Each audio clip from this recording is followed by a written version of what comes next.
Olá, irmãos da Igreja Central do Monte Castelo, a graça e a paz. A nossa gratidão a Deus pelo privilégio que nos concede de estarmos aqui mais uma vez, neste sábado, para recapitular a lição desta semana. O meu nome é Darcy Mires, para aqueles que ainda não me conhecem, e nós vamos estar trabalhando juntos este ano, pela graça de Deus.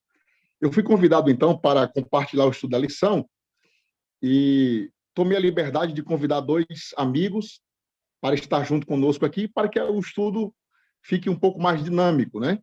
O pastor Luiz, do Distrito do João Paulo, e o pastor Pablo Amon, de Timon, que são amigos nossos aí, também são produtores aí da Infolição, que você certamente já fez uso em algum momento aí na sua igreja, compartilhou com seus amigos, e eu os convidei para que o nosso estudo pudesse ficar um pouco mais atrativo, enriquecedor, e convido você agora, nesse momento, para uma breve oração. Pai querido, obrigado por tua presença, por mais um sábado, pelo estudo da lição desta semana. Que possamos extrair lições importantes para a nossa vida e que venhamos praticar aquilo que temos aprendido. Aceita, Senhor, o nosso louvor em nome de Jesus. Amém. Eu queria convidar, então, o pastor Luiz para que ele começasse aí o nosso estudo com o tema da lição e o verso dessa semana. Obrigado, pastor, pelo convite. Obrigado a você aí que é da Igreja do Monte Castelo, aqui pertinho do João Paulo. O nosso primeiro verso está no capítulo 58 de Isaías, versículo 10. Então, vamos ler juntos. Isaías, capítulo 58, versículo 10. Texto na versão que eu vou ler diz assim: Se abrires a tua alma ao faminto e fartares a alma aflita, então a tua luz nascerá nas trevas, e a tua escuridão será como o meio-dia. O Novo Testamento diz que nós não podemos amar a Deus que nós não vemos, se nós não amamos as pessoas que estão próximas de nós, aquelas a quem vemos, aquelas pessoas com quem nós convivemos. Desde o capítulo 1, Deus tem oferecido perdão, graça, misericórdia. No capítulo 55, ele faz uma oferta gratuitamente, sem dinheiro e sem preço, a sua graça, as águas, convida para um banquete, com vinho, com leite. E agora no capítulo 58, Deus diz assim: a graça que eu ofereci para vocês deve mudar as relações de vocês. O capítulo 58 é um capítulo que fala sobre o dia da expiação, o grande dia do jejum, da expiação, do encontro com Deus. E todas as festas judaicas que precediam essa preparariam o povo para aquele dia. Todas as oportunidades que Deus tem nos dado, dia após dia, de graça, misericórdia, bondade, é para nos preparar para o grande dia da volta do Senhor. Mas isso tem a ver com as nossas relações. As pessoas que não amam, certamente não estarão prontas quando Jesus voltar. Muito bem, o título da lição, como já foi falado, Amor em Ação. E me chamou a atenção, pastor Luiz, Pablo, aqueles que nos acompanham através das plataformas digitais, me chamou a atenção, eu lembrei que alguns segmentos religiosos, eles, inclusive, eles usam isso aqui como referência ou como pretexto para dizer que estão já seguindo o ideal de Deus, né? Porque a lição diz aqui, o verso diz, se abrirem o seu coração aos famintos, ou seja, se você socorrer, se você chegar com provisão para estas pessoas, você será aceito, você estará aqui diante de Deus, né, fazendo o que é correto. E é verdade. Porém, algumas religiões acham que só isso aqui é importante e se baseiam, quem sabe, em textos como esse, fora do seu contexto, né, porque o estudo aqui é amplo, nós vamos ver. Para que chegue a esta ação, é preciso outras coisas acontecerem. No entanto, alguns segmentos religiosos, eles fazem da caridade, da boa ação, algo que, quem sabe, traga justificação para eles, né? E querendo ser aceitos assim por Deus, né? Justificados diante de Deus, porque já prestam essa assistência, que nós vamos perceber que nada mais será do que um fruto de um relacionamento com Deus. Então, esse abrir do coração, esse socorrer, esse atender, ele virá como algo natural daqueles que já tiveram um encontro com Cristo, daqueles que estão se preparando para ir para o céu. Pastor Pablo, vamos seguindo então com nossos estudos. Queria também que o senhor desse as suas considerações em relação ao tema que nós estamos abordando essa semana. Meu amigo, isso que você tratou é muito importante, porque nós não podemos anular alguns aspectos da religião, alguns aspectos da fé, as leis, as cerimônias, os rituais instituídos pelo próprio Deus. Veja, atualmente nós temos o batismo, que é um ritual, é uma cerimônia, temos a ceia do Senhor, tem várias outras práticas da religião cristã que são importantes. Mas o capítulo 58 de Isaías não está dizendo que esses aspectos não são importantes. O que Deus, a mensagem de Deus para nós, no capítulo 58 de Isaías, é que essas coisas, elas são feitas da forma que agrada a Deus quando o nosso coração já foi transformado. E na parte de terça-feira será tratado um pouco mais a respeito disso. Mas se nós formos ajudar os outros, socorrer os necessitados, alimentar os famintos, por uma questão de obter a salvação, isso leva à salvação pelas obras. E a salvação nunca foi e nunca será pelas obras. A salvação sempre foi pela graça salvadora do Senhor Deus. Jesus Cristo, que se encarnou, Deus que se encarnou em ser humano, para garantir a salvação ao ser humano. Então, a salvação sempre foi e sempre será pela graça. Mas na época que esse texto foi escrito, a religião se tratava apenas de uma casca, se tratava apenas de aspectos exteriores. As pessoas faziam isso, faziam aquilo, como uma forma de externalizar que eram religiosos, quando, na verdade, a sua religião era apenas exterior, não era algo verdadeiro, não era algo que agradava a Deus. Isso é um alerta para nós. Muitas vezes, as pessoas, elas querem oferecer a Deus uma adoração inventada por elas mesmas, quando, na verdade, a adoração que agrada a Deus é aquela que foi estipulada por Ele próprio, nos moldes, nos termos que Ele definiu. Parabéns pelo seu comentário, muito oportuno. Essa parte de domingo aqui, comprar de graça, eu achei assim, muito interessante, porque parece, quando nós fazemos evangelismo, por exemplo, evangelismo público, eu sempre gosto de dizer assim, eu não sei se é porque não tem um valor à salvação, um valor monetário a ser pago, que muitas pessoas não aceitam e tal. Eu conheci um evangelista que dizia que se não fosse pecado e ele tivesse dinheiro, ele pagaria para que as pessoas aceitassem Jesus como Salvador. Quando você chega no capítulo 55 do livro de Isaías, no versículo 1, fala aqui, né? Vós todos que tendes sede, vinde às águas. E vós que não tendes dinheiro, aqui começa o detalhe, vós que não tendes dinheiro, vinde e comprai. Vinde e comprai, né? Quando nós falamos da salvação pela graça ou gratuita, pode passar uma impressão de algo barato, no sentido de sem muito valor, né? Mas o que acontece é que esta salvação, ela foi comprada por um preço que ser humano algum poderia pagar. E para que ela fosse estendida a todos, alguém teve que pagar esse preço. Então, ela chega de forma gratuita para mim e para você. Mas alguém pagou por nós. Um dia eu estava num encontro de amigos e na hora que nós terminamos ali o bate-papo, estávamos chegando de um passeio ciclístico e quando nós fomos pagar a conta, o dono do estabelecimento falou assim, não, aquele senhor que estava aqui, que falou com vocês e tal, ele pagou, né? Ele pagou a conta. E nós comemos, nos fartamos, mas nós não pagamos. Por quê? Porque alguém pagou. Do contrário, nós teríamos que ter pago por aquele lanche que fizemos, né? Então, nós recebemos a salvação de graça, mas ela custou algo para alguém, né? A lição até comenta, gratuitamente, porém, a palavra comprar enfatiza que é valioso o que Deus oferece às pessoas para atender às necessidades e desejos delas, né? Então, a graça que sempre existiu, como o pastor Pablo falou, a lição vai comentar mais sobre isso,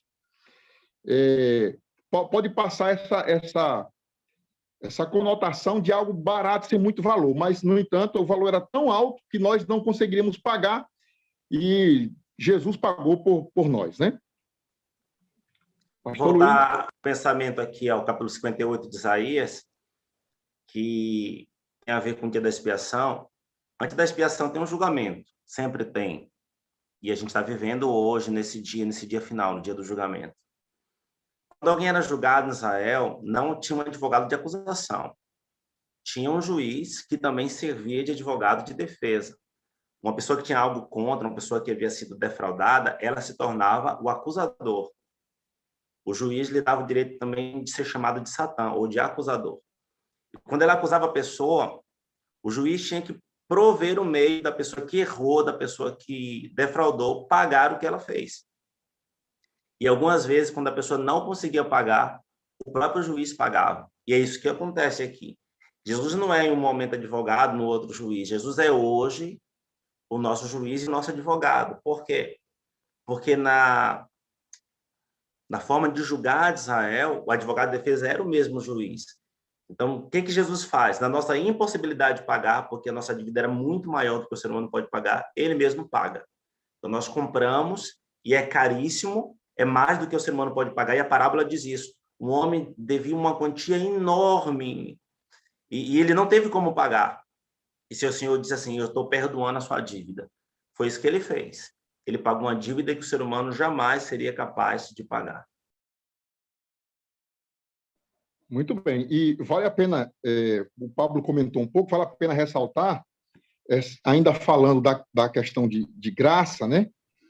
Que a impressão que, quem sabe, alguns podem ter da Bíblia é que no passado não havia graça, mas desde que o pecado entrou no mundo, que foi feita a promessa, né, do plano da redenção, ali já começou, então, aliás, desde a criação, né? Desde que mundo é mundo, desde do céu, sempre existiu graça, na verdade, né? Sempre existiu graça, não era obras no passado e graça agora, obras no Antigo Testamento, né? Por méritos, nós encontramos muitos religiosos no passado, nos tempos bíblicos, querendo fazer algo para merecer, nos nossos dias também existem, mas o fato é que o nosso papel é aceitar, é receber essa graça. E enfatizando aqui que sempre foi pela graça de Deus, não por méritos humanos, né? Mas sempre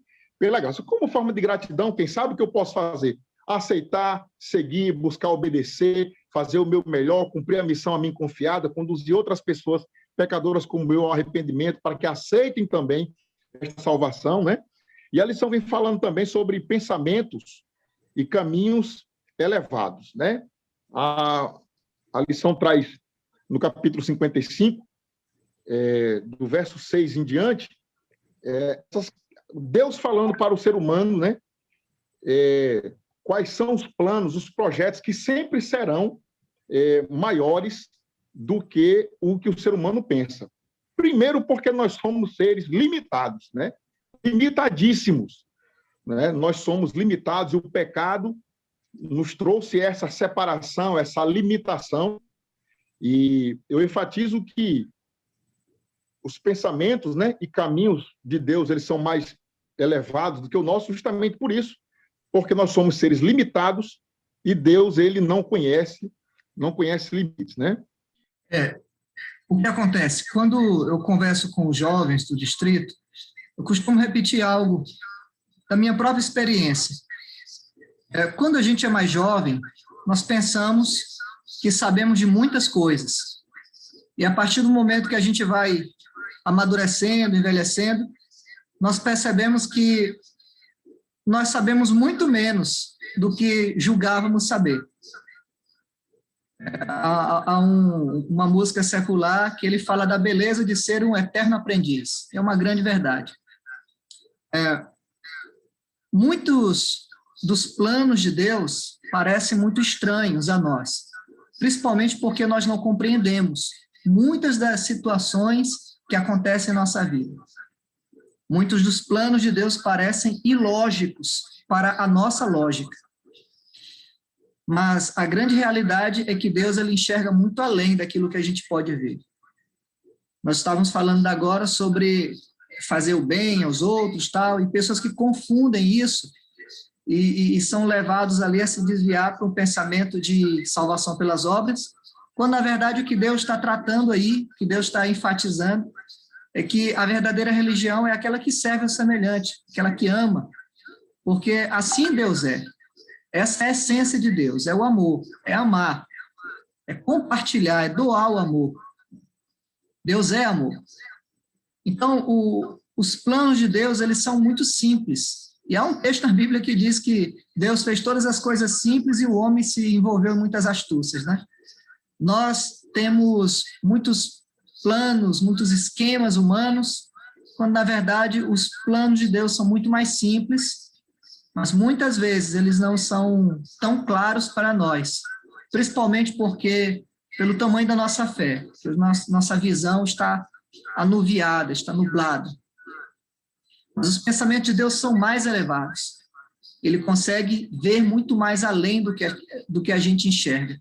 Há muitos mistérios que só serão revelados por ocasião da vinda do Senhor Jesus Cristo. Há muitas perguntas que só serão respondidas quando ele aparecer para nos buscar. Até lá, o que a gente deve fazer é seguir o seu exemplo. É entender que somos seres limitados, finitos, e que não conseguimos compreender toda a grandiosidade de Deus, mas podemos aceitá-la, podemos receber a dádiva do conhecimento de Deus, mesmo que limitado, mas suficiente para nos salvar, para nos dar esperança e para nos ajudar a sermos uma bênção na vida de outras pessoas. Esse é o desejo de Deus. A encarnação de Cristo, que é um dos grandes mistérios do universo, veio como uma maneira de servir ao ser humano. Ele se tornou um conosco para revelar o caráter do Pai, para nos servir, para nos ajudar a compreender melhor o amor de Deus. Da mesma maneira, nós devemos também nos revelar ao nosso semelhante para mostrar o amor de Deus. Quando servimos o nosso próximo, quando o alimentamos, quando vestimos, quando auxiliamos, quando ajudamos o necessitado, nós estamos dando uma visão mais clara do Deus que nós servimos e do Deus que está à procura dessa pessoa também. Companheiros de jejum. Isaías 58, verso 3, fala o seguinte: porque jejuamos, dizem eles, e não atentas para isso. Porque nos humilhamos, e tu não o sabes. No dia em que jejuais, cuidais dos vossos negócios, e exigis que se façam todos os vossos trabalhos. Muito bem, aqui a lição vem trazendo que o jejum a qual se refere aqui, Isaías 58, é o jejum do dia da expiação, né? Do dia da expiação. Mas havia aqui uma reclamação, há também uma reprovação, porque às vezes nós até praticamos atos religiosos, como o jejum faz parte aqui do contexto de preparo e tal, e nós às vezes até fazemos ações ou atos religiosos, mas que desagradam, que não são aceitos por Deus. Por quê? Porque o fim não é o ideal. O que está no nosso coração, de fato, não é aquilo que Deus gostaria que tivesse. Como, por exemplo, aqui, há uma reclamação de não aceitação da parte do povo, mas há uma reprovação também de Deus. Por quê? Porque as pessoas estavam praticando o jejum e o objetivo último não era aquilo que Deus esperava do povo, ou não era esse o objetivo, de fato, daquele jejum que a Bíblia aqui se refere. Gostaria que os amigos também comentassem a respeito disso. Em relação a alguns elementos que foram distorcidos, né? Você falou do jejum aí. Nós temos, como, por exemplo, aqui, a infolição está destacando o dízimo, o jejum e as boas obras. Só fazer um paralelo aqui. O dízimo, ele foi criado para nós reconhecêssemos as bênçãos de Deus e pudéssemos abençoar também, né, com os nossos donativos. Mas muitas pessoas usam o dízimo para barganhar, para obter vantagens. O objetivo é esse. Já na questão das boas obras, elas servem para demonstrar obediência como fruto da salvação, ou seja, a pessoa ela aceitou a salvação, naturalmente vai ser obediente. Mas, quando é distorcido, as pessoas vão para o caminho contrário, ou seja, elas, para obter a salvação, elas procuram obedecer, né? E aí a questão do jejum, que é o que trata em capítulo 58 de Isaías, para mostrar gratidão e lealdade através da abnegação. Diz, olha, e nesse dia, né, afligireis a vossa alma, um momento para você reconhecer o seu pecado e reconhecer a misericórdia, a graça de Deus. Só que o que estava acontecendo? Muitas pessoas estavam utilizando o jejum para mostrar justiça própria, para mostrar o quanto eles eram santos, através da prática do jejum. E essa prática foi condenada por Cristo. Quando ele falava aos fariseus, quando você for jejuar, lave o rosto e não deixe ninguém perceber que você está jejuando. Em vez de você ficar com a aparência, o semblante decaído, né, para que todos vejam. Esses já receberam a sua recompensa. Muito bem, interessante, né? Eu quero que o pastor Luiz também comente, mas só frisando aqui essa parte, para que nós tenhamos cuidado, né? Cuidado de não apenas praticar a religião, mas, de fato, sermos cristãos, né?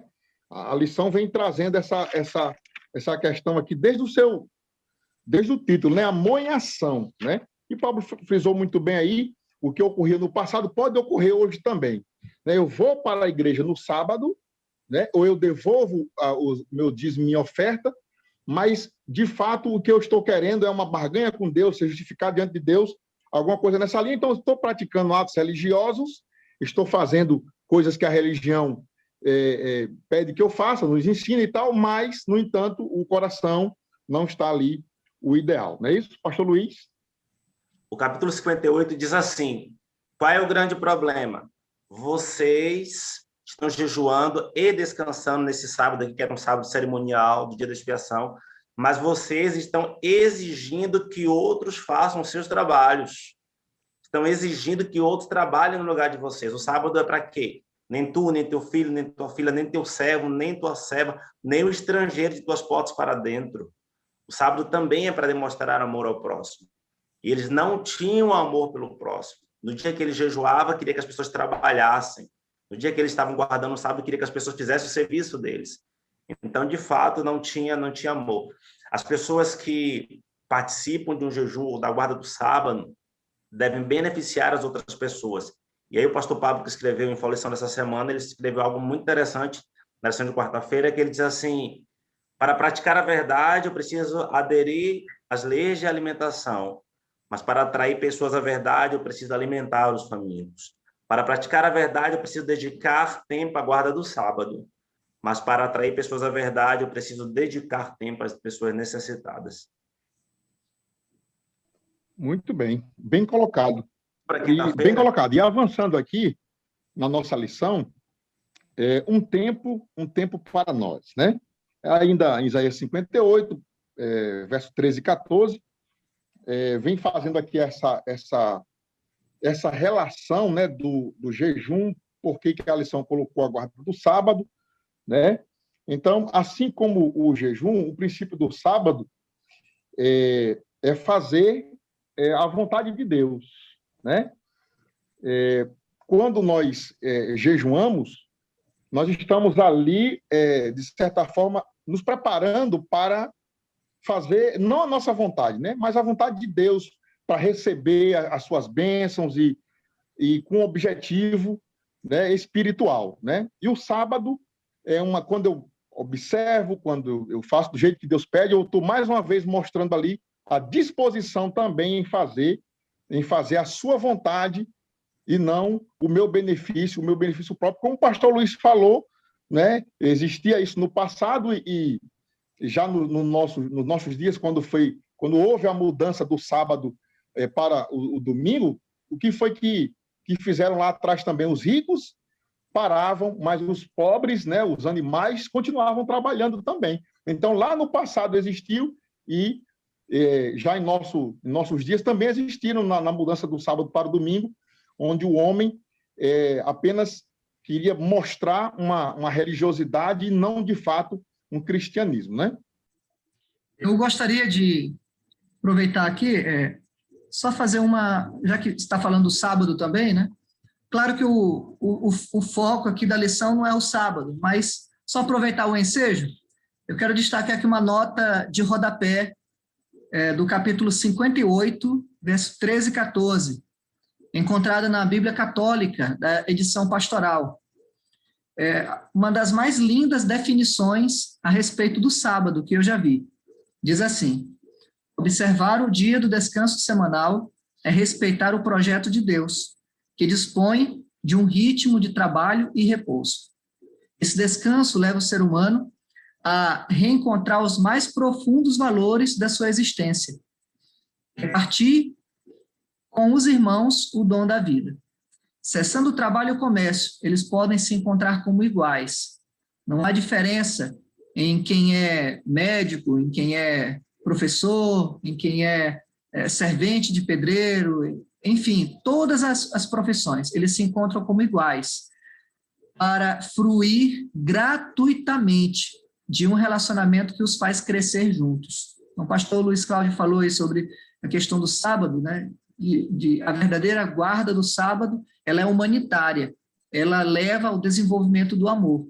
Então, justamente essa definição mostra que o objetivo de Deus, ao criar o sábado, o jejum, as festas cerimoniais e tantos outros aspectos da religião do passado e do presente, o objetivo de Deus nunca foi engessar o ser humano em um tipo de religião, nunca foi fazer com que o ser humano desenvolvesse uma religião de aparências, mas que essa religião transformasse a sua vida e o ajudasse a servir o seu semelhante, e o ajudasse a ter um caráter mais semelhante ao de Deus e o aproximar de Deus.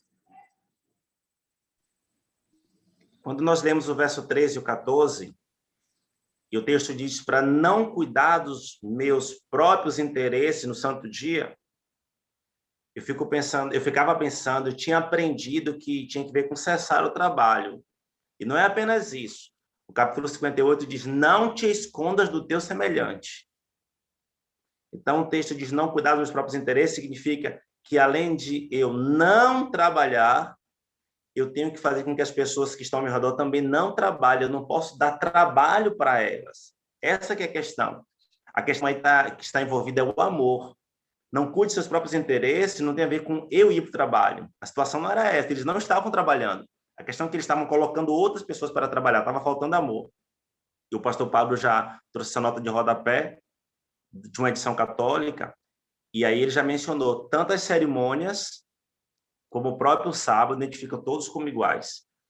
A cerimônia de Santa Ceia, para quem é? Ricos, pobres, pessoas que são empregadas, desempregadas, pessoas que são intelectuais ou não, pessoas que estudaram ou não, pessoas que têm doutorado ou não. O batismo da mesma forma, a lua nova para eles também da mesma forma, e o jejum faz com que todas as pessoas se sintam iguais, porque não importa quão rico você seja, se você jejua, você tem fome.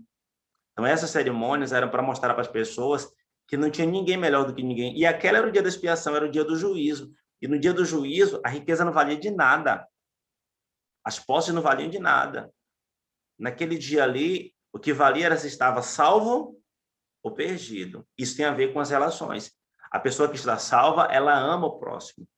Quando nós lemos ali Mateus 24, que tem o discurso da destruição de Jerusalém e também da volta de Jesus, nós vamos encontrar que, dentre as características dos salvos, e você vai começar ali no capítulo 24, vai até o final do capítulo 25, uma das características é porque quando ele viu nu, ele vestiu, porque quando ele viu uma pessoa com fome, ele deu de comer, quando ele viu uma pessoa com sede, ele deu de beber, quando ele viu uma pessoa presa, ele foi visitar. Parabéns, pastor Luiz, que frisou bem essa questão aí, que eles não estavam trabalhando, mas quando eu citei a questão do trabalho, é também um reflexo da falta de amor, né? Porque os outros, eu vou praticar religiosidade, eu vou ser aceito diante de Deus e os meus empregados, os outros que se viram. Então, cadê o amor pelos outros quando o mandamento diz que é para todos, né? Para rico, para pobre, como você falou em outras situações aí. Muito bem. E o que nós vimos, então, nesta semana foi um grande apelo para praticarmos, de fato, o cristianismo, né? A Bíblia não nos ensina ou não nos convida apenas a práticas religiosas, porque isso já está provado que muitas pessoas já fazem, né? Ela está chamando a atenção para a prática, né? O amor em ação.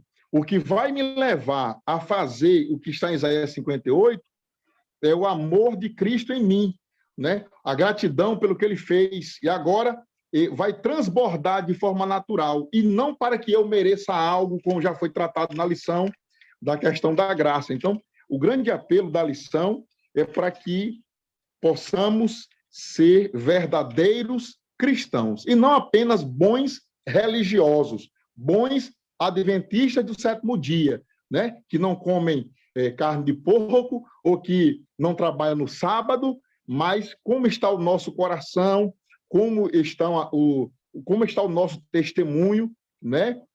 O que tem, de fato, nos motivado a fazer o que temos feito. Mesmo coisas boas, o que tem me motivado, né? O que está por trás da minha fidelidade em todas as áreas, né? Então, que nós, nessa semana, possamos refletir se estamos, de fato, fazendo o que a lição diz, colocando o amor em ação, praticando aquilo que nos é ensinado e pedido pelo nosso Salvador, Jesus Cristo. Queria agora que os amigos dessem as considerações finais e no término, o pastor Luiz pudesse, então, fazer uma oração de gratidão a Deus por esse momento aqui de estudo. Eu gostaria de ler aqui uma citação muito bonita da escritora Ellen White, uma das pioneiras da Igreja Adventista. Diz o seguinte: em toda a nossa obra, o princípio do altruísmo revelado na vida de Cristo tem que ser desenvolvido. Deve ser lido por toda a casa de um verdadeiro cristão. Nas paredes, recolhe em casa os pobres e os desabrigados. No guarda-roupas, veste o nu. Na mesa, reparte teu pão com o faminto. Ou seja, a misericórdia de Deus, ela deve inspirar o ser humano a ser misericordioso com o seu semelhante. E é justamente isso que é o amor em ação. Aquilo que nós mais desejamos de bom para a nossa vida, nós devemos também desejar e proporcionar à medida do que podemos fazer para o nosso semelhante. Então, que Deus nos dê um coração assim, né? Coração semelhante ao dele. Deus abençoe. No início do seu ministério, Jesus disse para os discípulos: amai-vos uns aos outros, ou ame o próximo como a você mesmo. Mas no final de seu ministério, ele disse assim: vocês têm que amar as pessoas como eu vos amei. Ele mudou. O amor vai crescendo de maneira que nós passamos a amar de forma a nos sacrificar pelo outro. Vamos orar. Pai do céu, nós aprendemos tantas lições importantes com a lição desta semana, principalmente com a graça do capítulo 55 e com a vivência fiel do capítulo 58. Está chamando um povo para o arrependimento e para boas obras como fruto da salvação. Que possamos amar de verdade, que possamos viver o cristianismo autêntico, que possamos colocar o amor em ação. Que a tua bênção seja grandiosa na vida de todas as pessoas da Igreja Central do Monte Castelo, de todos os seus familiares, de todas as pessoas que têm pedido oração a eles. Te pedimos também uma bênção muito especial sobre o pastor Dacimires, que foi chamado para liderar esse distrito durante um período. Que o Senhor o use poderosamente como tem usado em todo lugar por onde ele tem ido. Nós oramos em nome de Jesus. Amém. Amém. Quero agradecer o apoio, o companheirismo aqui dos pastores, né? Pastor Luiz, obrigado, pastor. Pastor Pablo Amon, obrigado também, amigos, por contribuir conosco no estudo dessa semana. Que Deus continue abençoando a cada um de nós.